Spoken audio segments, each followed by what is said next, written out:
Good morning, friends.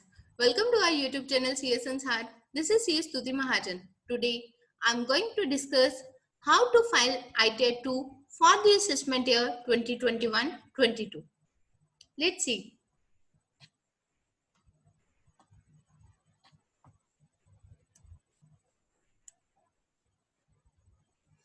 How to file ITI 2 for the assessment year 2021-22 using new income tax portal.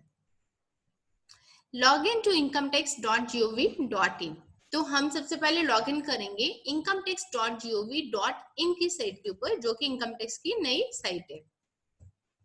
Log in करेंगे तो वहां पे हम enter your user ID, वहां पे हम अपना पैन नंबर देंगे। कंटिन्यू, तो कंटिन्यू करने के बाद हम पासवर्ड अपना डालेंगे। तो लॉगिन के नीचे आप देख रहे हो एक चेक बॉक्स है, please confirm your secure access message. जैसे ही हम उसको टिक करेंगे तो कंटिन्यू आपका एक्टिव हो जाएगा। तो अब हम करेंगे कंटिन्यू। कंटिन्यू करने के बाद हमारे पास ये वाली स्क्रीन जो है ये ओपन हो जाएगी, welcome to E filing portal. Then इस स्क्रीन के ऊपर आप देखोगे file your return for the year ended on 31st March 2021 for assessment year 1st April 2021 to 31st March 2022 file now. तो जैसे हम फाइल नाउ के ऊपर क्लिक करेंगे तो नेक्स्ट स्क्रीन जो ओपन होगी अपने पास, this one, select assessment year 2021-22 current assessment year उन्होंने साथ में लिख दिया आपकी ईज के लिए। इसको हम सिलेक्ट करेंगे, कंटिन्यू करेंगे। You need to select a mode of filing to proceed. Select mode of filing, online offline.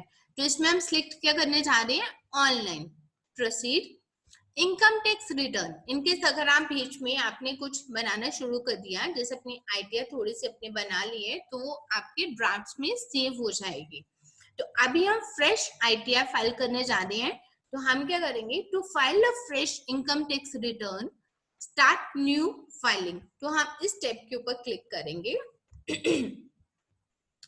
Please select the status applicable to you to proceed further. तो स्टेटस इसमें क्या क्या आ रहा है, इंडिविजुअल, एचयूएफ, अदर्स। तो हमने इसमें सिलेक्ट क्या करना है, रेडियो बटन कोई एक सिलेक्ट किया हमने, इंडिविजुअल। इंडिविजुअल को सिलेक्ट करके continue. You need to choose an ITF form to proceed. तो वहां पे सिलेक्ट आईटीएफ फॉर्म में आपके पास कौन कौन से आ रहे हैं, आईटीएफ 1, आईटीएफ 2, आईटीएफ 4। आईटीएफ 1 और आईटीएफ 2 और आईटीएफ 4, तो 3 आईटीएस हमारे पास वहां पे ऑनलाइन में वो दिखा रहा है। तो इस वीडियो में हम बात करेंगे आईटीएफ 2 के लिए। आईटीएफ 1 और आईटीएफ 4 की वीडियोस ऑलरेडी हमारे चैनल के ऊपर पड़ी हुई हैं। इनकेस अगर आप आईटीएफ 1 और आईटीएफ 4 फाइल कर रहे हो और अगर आपको उसकी नॉलेज चाहिए तो आप वो वाली वीडियोस ऑलरेडी वहां पे पड़ी है, वहां से आप चेक कर सकते हो। तो अब हम इस वीडियो में बात करेंगे आईटीआर 2 के लिए। तो हमने यहाँ से सिलेक्ट आईटीआर फॉर्म में क्या किया, आईटीआर 2। आईटीआर 2 जैसे ही हमने सिलेक्ट किया तो वहां पे उसने आपको दे दिया, I know which ITR form I need to file ITR 2 for individuals and HUF not having income from PGBP. अगर आपके पीजीबीपी से इनकम नहीं है तो आपके लिए आईटीआर 2 है, प्रोसीड विद आईटीआर 2। आईटीआर 1 भी उनके लिए जिनकी पीजीबीपी से इनकम नहीं है, बट उसके अंदर हम कैपिटल गेन्स की इनकम को नहीं डाल पा रहे हैं। इनकेस अगर आपकी पीजीबीपी से इनकम नहीं है बट आपकी कैपिटल गेन्स इनकम है तो आपके लिए आईटीआर 2 है। तो प्रोसीड विद आईटीआर 2 अब हम करेंगे। ITR 2 income tax return form 2। Let's get started. जैसे हमने किया लेट्स गेट स्टार्टेड, तो वहां पे हमें उसने एक चेकलिस्ट दी है, documents list to help you file faster. अगर आपने ये वाले डॉक्यूमेंट्स, ये जो चेकलिस्ट उसने दी है, ये वाले डॉक्यूमेंट्स अगर आप पहले ही अपने पास रख लोगे तो आपके लिए रिटर्न फाइल करना मच इजियर हो जाएगा। तो आपको कौन कौन से डॉक्यूमेंट्स चाहिए, form 16, house rent receipt, investment premium payment receipts, LIC, ULIP etcetera. अगर आपके कोई आप लोगों ने इन्वेस्टमेंट की हुई है देन व्यू मोर, जैसे हम व्यू मोर करेंगे तो उसने आपको और डिटेल में एक चेकलिस्ट दे दी। Form 16, form 16A, form 26AS, bank statements, housing loan interest certificate, receipt for donation made, rental agreement, rent receipt और investment premium payment receipt, LIC, ULIP etcetera. तो इनमें से जो भी डॉक्यूमेंट्स जिसकी भी डिटेल आपकी आईटीआर में जानी है, तो जो जो डॉक्यूमेंट्स आपके लिए एप्लीकेबल हैं वो सारे डॉक्यूमेंट्स आप पहले तैयार करके रखेंगे। Next, please answer the following question to proceed further. Are you filing the income tax return for any of the following reasons? तो सबसे पहले उसने क्या दिया, taxable income is more than basic exemption limit, तो हमने इसको टिक कर दिया। लेट अस सपोज हमारी 2.5 लाख से अगर ज्यादा है तो हमें आईटीआर अपनी फाइल करनी ही करनी है, तो हमने उस रेडियो बटन को क्लिक कर दिया। अब next, filing a return of income due to fulfilling any one or more below mentioned conditions as per 7th proviso to section 139 subsection 1. That means अगर आपकी टैक्सेबल इनकम जो है वो बेसिक एग्जम्पशन लिमिट से let us suppose कम है, तो उस case में आपको आईटीआर फाइल करने की नीड नहीं है। बट इन केस अगर आपकी इन 3 कंडीशंस में से कोई भी एक कंडीशन मीट आउट हो रही है तो you have to mandatorily file the ITR. अब हम ये 3 कंडीशंस देखते हैं कि ये 3 कंडीशंस कौन सी है। First one, deposited amount or aggregate of amounts exceeding rupees 1 crore in one or more current accounts during the previous year. अगर आपने 1 करोड़ या 1 करोड़ से ज्यादा एक अकाउंट, करंट अकाउंट या एक से ज्यादा करंट अकाउंट्स में 1 साल के अंदर ट्रांजैक्शन कर दिया, उसके अंदर डिपॉजिट कर दिया है, तो आपको आईटीआर फाइल करनी ही करनी है। Second one, incurred expenditure of an amount or aggregate of amounts exceeding rupees 2 lakhs for travel to a foreign country for yourself or for any other person. अगर आपने फॉरेन ट्रैवल के ऊपर 2 लाख या उससे ज्यादा एक्सपेंडिचर की है तो भी आपको आईटीआर फाइल करनी ही करनी है। Incurred expenditure of amount or aggregate of amounts exceeding rupees 1 lakh on consumption of electricity during the previous year. So that means 1 crore से ज्यादा करंट अकाउंट के अंदर डिपॉजिट किया, 2 लाख से ज्यादा फॉरेन ट्रैवल के ऊपर डिपॉजिट आप लोगों ने एक्सपेंडिचर कर दिया और 1 लाख से ज्यादा आपने इलेक्ट्रिसिटी कंजम्पशन या इलेक्ट्रिसिटी का बिल पे कर दिया, तो उस केस में आपको मैंडेटरीली जो है आईटीआर फाइल करनी ही पड़ेगी। And others, select schedule. अब हम लोगों ने जैसे हम नेक्स्ट करेंगे तो अपने पास ये वाली विंडो आ जाएगी जिसके अंदर हम क्या करेंगे, सबसे पहले जनरल। जनरल के अंदर क्या आ गया, part A general schedule, part A general information. तो ये इसको हम करेंगे कंटिन्यू। कंटिन्यू करने के बाद अपने पास ये आया, proceed to schedule questions. You have selected 16 schedules. Based on your selection, please answer the few questions which will help you to fill the schedules. Click on continue to proceed for questions. तो इस case में ये जो questions हैं उसका हम 1 bye 1 yes no में उसको आंसर करेंगे, या फिर नीचे उसने हमें ऑप्शन दी है स्किप द क्वेश्चंस, तो हम उसको स्किप भी कर सकते हैं। तो कंटिन्यू करने के बाद अपने पास ये शेड्यूल क्वेश्चंस आए हैं। Answer these questions so that we can help you to determine which schedules you need to file. General information. तो सबसे पहले उसने हमसे क्या पूछा, Are you opting for new tax regime under section 115 BAC? That means yes or no. आप अगर 115 BAC that means new scheme को ऑप्ट कर दियो तो yes, नहीं ऑप्ट कर दियो तो no. अगर आप ऑप्ट कर दियो नई स्कीम को तो उस केस में आपको जो भी एग्जम्पशंस डिडक्शंस आपको नहीं मिलने वाली, वो हमने अलग वीडियो में ऑलरेडी डिस्कस कर रखा हुआ है। और अगर आप ऑप्ट कर दियो नई स्कीम को तो उस केस में आपके लिए जो मिलेगा आपको उसी के अकॉर्डिंगली आपको कंटिन्यू करना है। तो हम क्या करेंगे, सबसे पहले are you opting for new tax regime, तो उसको हमने नो कर दिया। दैट मीन्स हम पुरानी ओल्ड स्कीम में जा रहे हैं, ओल्ड स्कीम के अंदर हमें डिडक्शंस और एग्जम्पशंस जो है वो एप्लीकेबल है। अगर हम उसको नई स्कीम वाले को यस करते, इसको हम यस करते, तो जितने पोर्टल से आपके जो भी डिडक्शंस और एग्जम्पशंस हैं वो उसको ऑटोमेटिकली हाइड कर देगा। तो अब हम सिलेक्ट कर दिए इसको नो करके हम कंटिन्यू करेंगे, और अगर आप नहीं चाहते तो आप इसको स्किप द क्वेश्चंस भी कर सकते हो। तो सबसे पहले उसने हमारे पास जनरल इंफॉर्मेशन के अंदर salary exemption, please provide following information. Are you eligible to claim exemption in respect of expenditure incurred on cost of travel on tour or transfer, maintenance of uniform, etc. अगर कोई travelling का expenditure या फिर कोई uniform allowance कोई है आपका, अगर आप उसकी डिटेल देना चाहते हो तो आप इसको यस करोगे। यहाँ पे आपको यस और नो करना है। जिस कॉलम को आप यस करोगे, जिसको तो आपने नो कर दिया उसका तो कुछ नहीं करना, जिसको आपने यस कर दिया देन उसके बाद आपको उसका अमाउंट देना पड़ेगा। जो कॉलम, जो भी शेड्यूल या अलाउंस आपके लिए एप्लीकेबल है उसको आप यस करोगे, उसका आप अमाउंट वहां पे दे दोगे।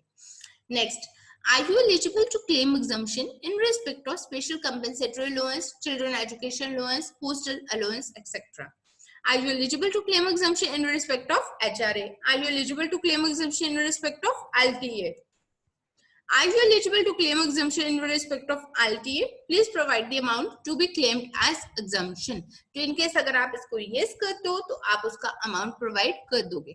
Are you eligible to claim any other exemption from salary income? In case अगर कोई ऐसे exemption है जो कि इन हेड से कवर नहीं हुई है, HRA, LTA इनमें कवर नहीं हुई है, uniform allowance, children education allowance, children hostel allowance cover नहीं हो रही, कोई अलग exemption है तो उसके लिए आप yes करके नीचे वहां पर others में दे दोगे। कंटिन्यू। अब हमने कंटिन्यू किया तो part A general information, schedules की समरी आपके पास इस तरह से आएगी। यहाँ पे हमारे पास ये सारे शेड्यूल्स आ जाएंगे। इन शेड्यूल्स को हमने राइट हैंड साइड प्रोवाइड किया कंफर्मेशन लिखा हुआ है, तो इनको क्लिक करेंगे, एक एक पर्टिकुलर शेड्यूल जो है अपने पास ओपन हो जाएगा, उस शेड्यूल की इंफॉर्मेशन हम यहाँ पर देंगे। सबसे पहले आया अपने पास part A general information, schedule salary, Schedule 112A, Schedule 115AD13 Proviso, Schedule Income from Other Sources, Schedule CYLA, Schedule BFLA, Schedule CFL, Schedule Special Income, Schedule ATD, 6A AMT, AMTC, Part B Total Income, Part B Total Taxable Income. ठीक है, Tax on Total Income.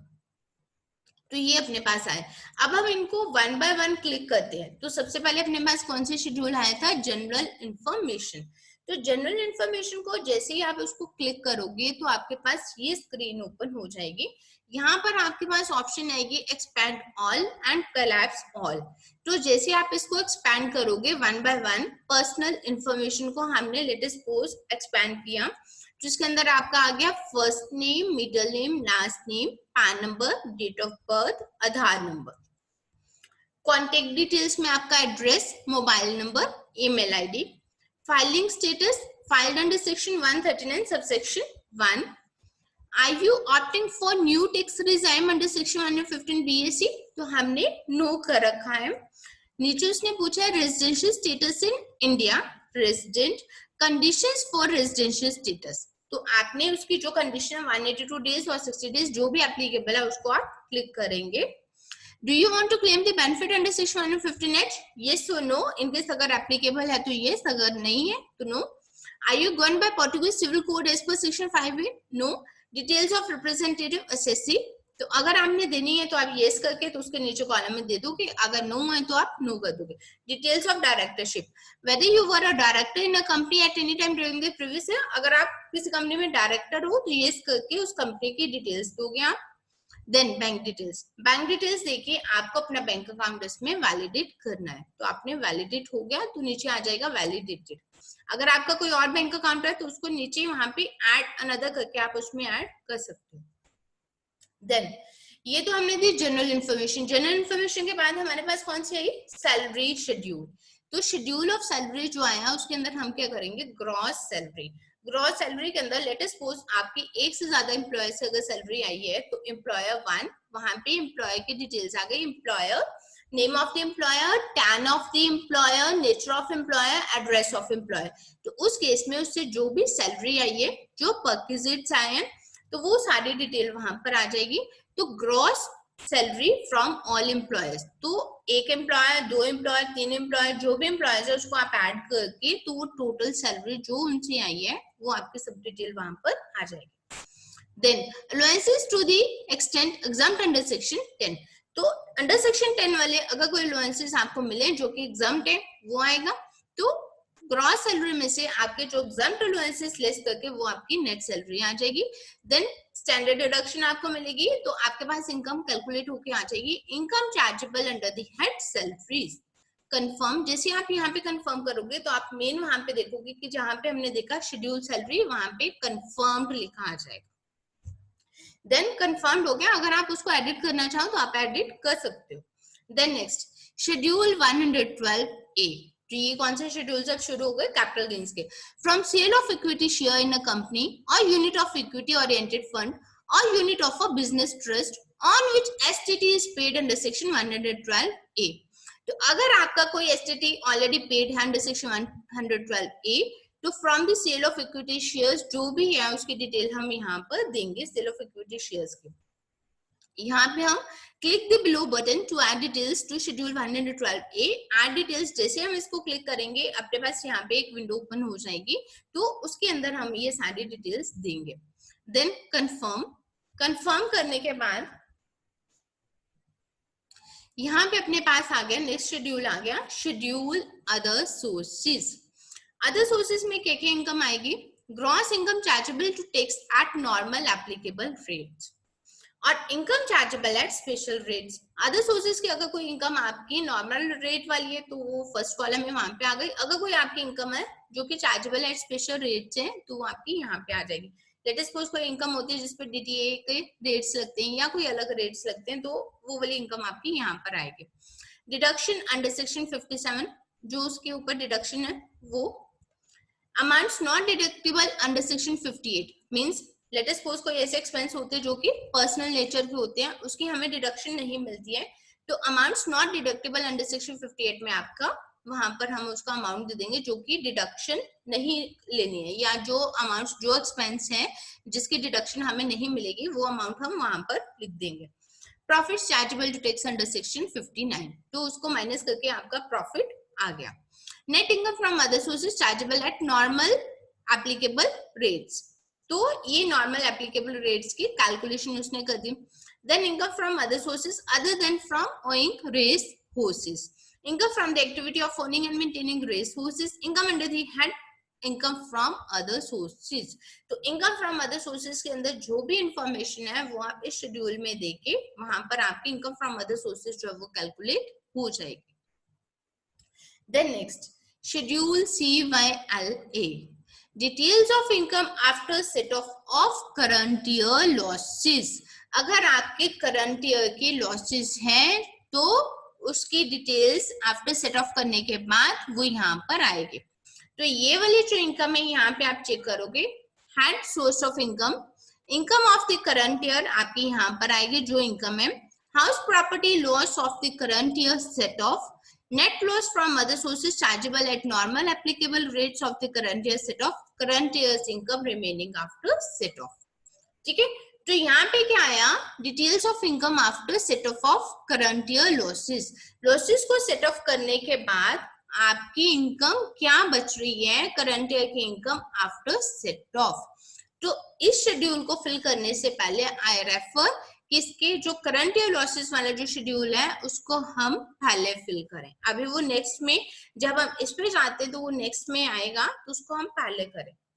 Schedule BFLA, brought forward losses, details of income after set of brought forward losses of earlier years। अगर आपके कोई brought forward losses हैं तो उसकी details आप यहाँ पर डालोगे।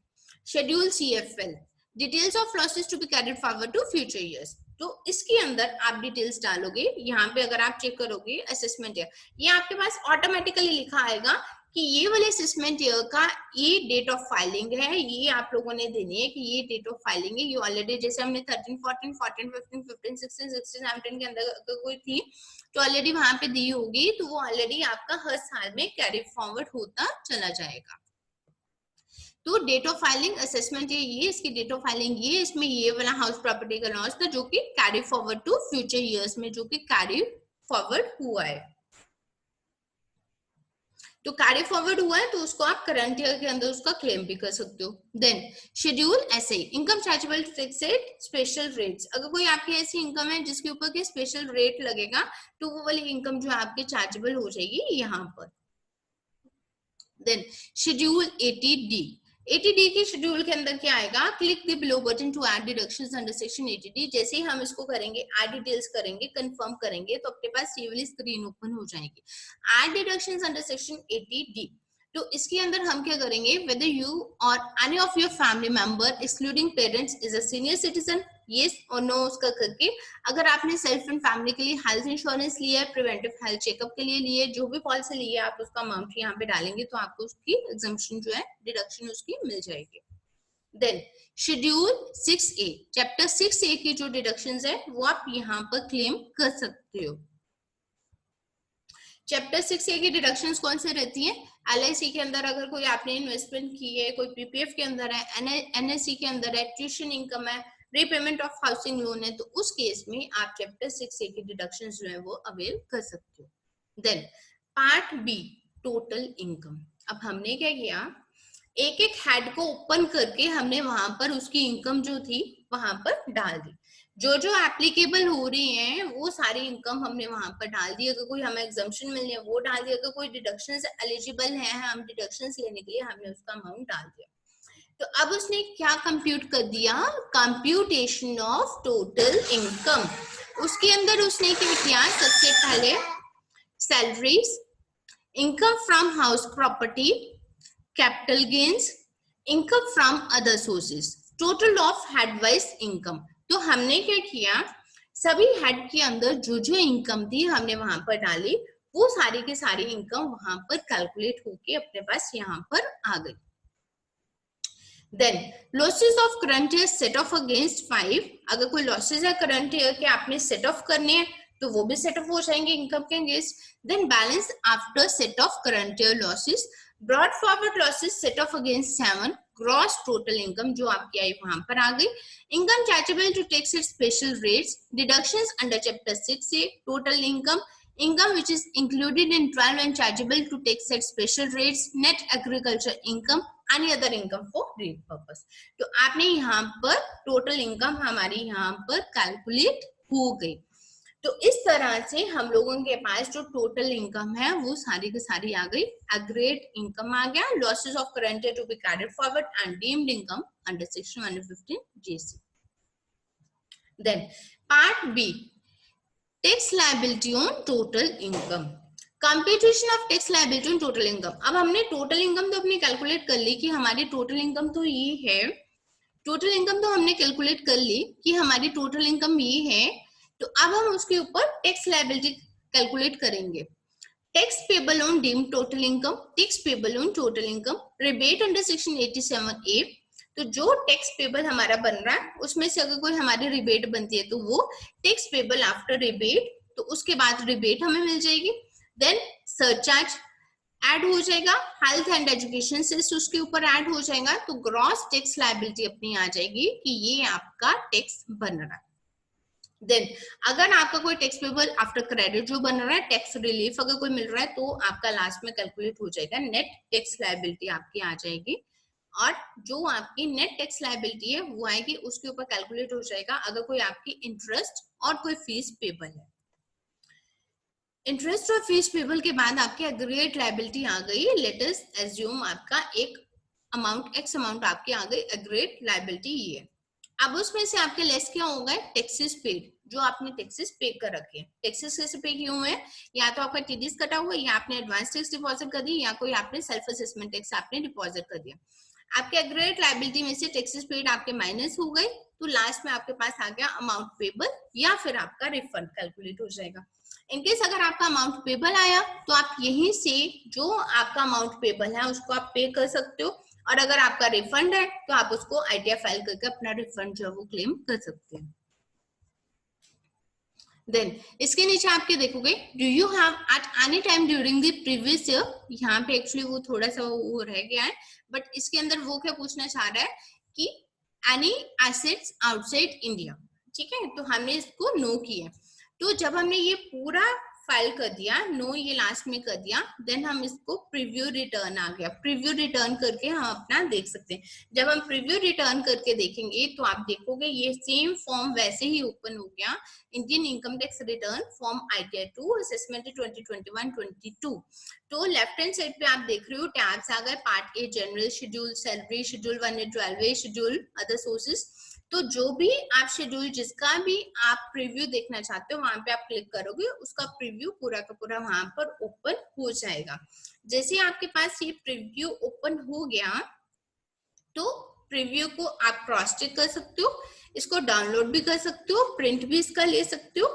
जिसको चेक करने के बाद अगर आपका ये फॉर्म सारा ओके है तो आप वहां पर डिक्लेरेशन आई सबमिट वाला आएगा, तो डिक्लेरेशन अपनी देके तो उसको आप सबमिट कर सकते हो रिटर्न को। तो इस तरह से ये सारे स्टेप्स फॉलो करते हुए आप अपनी ITR 2 को फाइल कर सकते हो। तो होप सो कि आपको ये वीडियो अच्छी लगी होगी। So please subscribe to our YouTube channel CS Ansar. Till then, keep following CS Tuti Mahajan, CS Ansar. Thank you.